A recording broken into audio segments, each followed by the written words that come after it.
You're listening to Malgudi podcast. A region of enchanting forests, its magical lakes, and the crumbling castles. Yes, the Baltics is what I'm talking about. And they have to be mentioned for the imprinting effect on the two big Asian countries in the last week.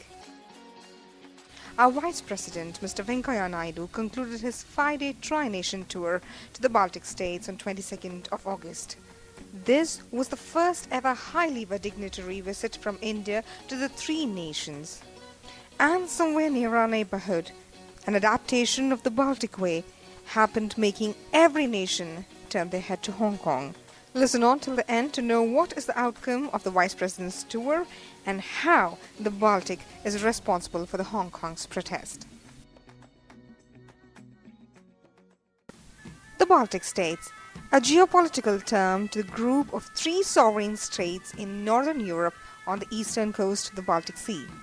Estonia, Latvia, Lithuania. Girls, remember the name easily with LE18. E for Estonia, L for Latvia, L for Lithuania. 18, wait and hear what it is for. The Baltic states or the Baltic nations is not used as a term for the cultural context, nor national identity, nor language, nor an official union. The name comes because all three nations are in the coast of the Baltic Sea. You may ask why not Sweden and Finland? Well, they have their own history. Between the 18th and the 20th century, the Baltic nations were part of the Russian Empire, and they gained independence in the year 1918. So now you remember LE18. 18 stands for the year of independence 1918, which is nearly at the end of the World War I. They were subsequently occupied by the German Empire. They were also called the Baltic German nobility. The Baltic nations fought the independence war against both the Soviet Russia and the Baltic nobility before gaining their true independence from 1920 to 1939. Prior to the World War II, all three states experienced authoritarian head of state who had come to power after a bloodshed coup. So in 1939, on August 23rd, a secret pact, Molotov-Ribbentrop Pact, was signed. Officially, it was known as the Treaty of Non-Aggression between German and Union of Soviet Socialist Republics, that is the USSR. So this Nazi-Soviet pact was a neutrality pact that provides a written guarantee of peace by each party towards the other. And it declared a commitment that neither government would ally itself or aid an enemy of the other party. But there was a secret protocol in the treaty which was denied by the Soviets for a long time in the coming decades. The secret protocol defined the borders of Soviet and German spheres of influence, or to put it in simple terms, it just defined which all country would have the Soviet rule and which all the German rule. Thus in 1940, the Soviet incorporated Estonia, Latvia, Lithuania as Soviet Socialist republics. Repressions, executions, mass deportations followed. In 1941, the Nazis of Germany interrupted the region, breaking the pact. The Baltics considered them as first liberators from the socialist or the communist regime, but they too carried out discrimination, mass deportations and mass killing. There were mass killings of the Jews in Lithuania. In 1944, the Red Army and the Soviet rule was re-established with passive agreement of US and Britain. When I say passive agreement, the United States of America and the Britain silently agreed to the Soviets' rule in Baltic nations. As negotiations for the post-war peace pacts, the Yalta Conference and the Potsdam Agreement was going on.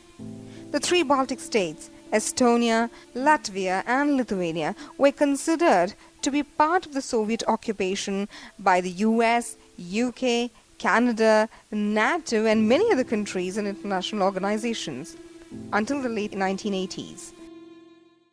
In 1980s rose the Singing Revolution. It is a massive campaign of civil resistance against the Soviet rule. 50 years later, after the Molotov-Ribbentrop Pact, on August the 23rd, 1989, the revolutionary peaceful political demonstration occurred called the Baltic Way. 2 million people joined hands to form a human chain of 675 kilometers across all the 3 Baltic states. They joined all the 3 capitals of the Baltic states, joining Estonia's capital Tallinn, Latvia's capital Riga, and Lithuania's capital Vilnius. The Soviets tried to repress the peaceful protests, but with no use. And within 7 months of the protest, Lithuania became the first Baltic state the Soviet Republic declared independent, followed by Estonia and Latvia. Inspired by the revolutionary peaceful protest, the Baltic Way, which marked its 30th anniversary on August 23rd this year, more than 2 lakh people formed a human chain on 23rd August 2019, that is this year, across the city to mark the Hong Kong's way to freedom and democracy.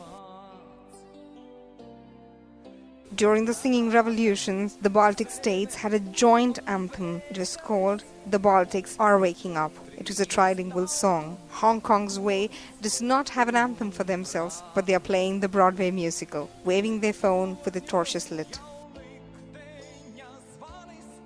Post their struggle with the Soviet, with the Nazis, with mass killings, today the Baltic states are categorized under high-income economies by the World Bank. They have a high Human Development Index. They are NATO members, members of the Eurozone, member of the Organization for Economic Cooperation and Development, that is the OECD, and member of the European Union. And from 2020, Estonia will be a member of the Union Secretary Council as well. Talking of the outcomes of the Vice President's 5-day tour, Lithuania occupying the 14th rank in ease of doing business. There will be collaborations in the field of IT, pharma, agro and food processing, especially agro and food processing, which has not been tapped to its full potential.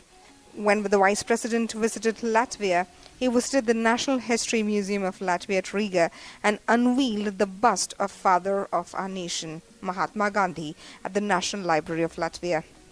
The Estonian President and Prime Minister have pledged their support in India's claim for a permanent membership in the UN Secretary Council.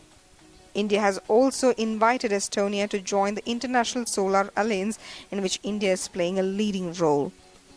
The Vice President also appreciated Estonia's e-residency scheme, which helped around 2,000 Indians to become e-residents of Estonia. Now, what is e-residency? E-Residency of Estonia is a program that allows non-Estonians access to Estonian services like the company formation, banking, payment processing and taxation. The e-residents are provided with a smart card which they can use to sign documents. It aims at location-independent entrepreneurs, especially for writers, software developers, program developers, etc. Memorandum of Understandings in cybersecurity, e-governance, exemption of visa requirement for diplomatic passport holders have also been signed with Estonia. The world is taking inspiration from the small Baltic nations. Wait, was a 620-kilometer women's wall in Kerala also inspired from the Baltic Way?